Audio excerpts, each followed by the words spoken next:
In today's video, I'm going to teach you how to permanently delete your Substack account. Whether you're moving to a new platform or simply looking to reduce your digital footprint, knowing how to navigate account deletion can be incredibly useful. Let's get started. First, open up your preferred web browser and head over to substack.com. Once you're on the site, if you haven't already, log into your account.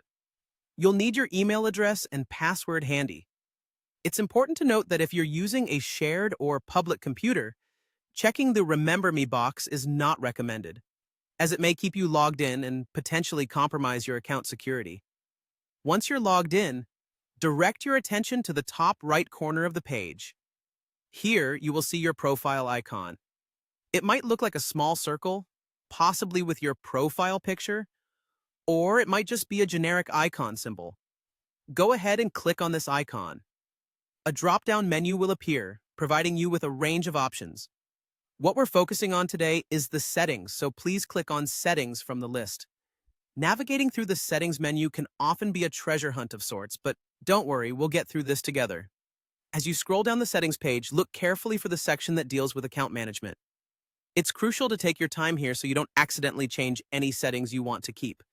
Keep scrolling until you come across the option that says Delete your account. This might seem buried amongst other less critical configurations, but it's there. Just keep your eyes peeled. Now, when you find the prompt that says Delete your account, take a moment before proceeding. Ensure you've backed up any data or content you might want to keep, as deleting your account is permanent. All your newsletters, subscriber lists, and content will be gone forever. If you've considered this thoroughly and are ready to proceed, go ahead and click on Delete Account. At this point, you might be asked for confirmation. This step is there intentionally to make sure you're absolutely certain about deleting your account.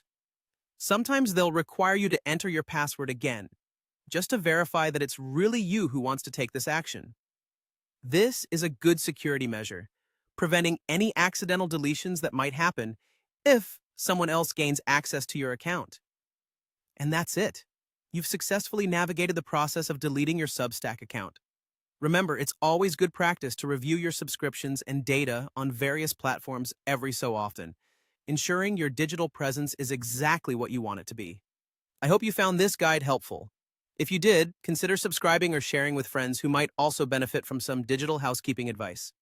Thanks for watching, and see you next time.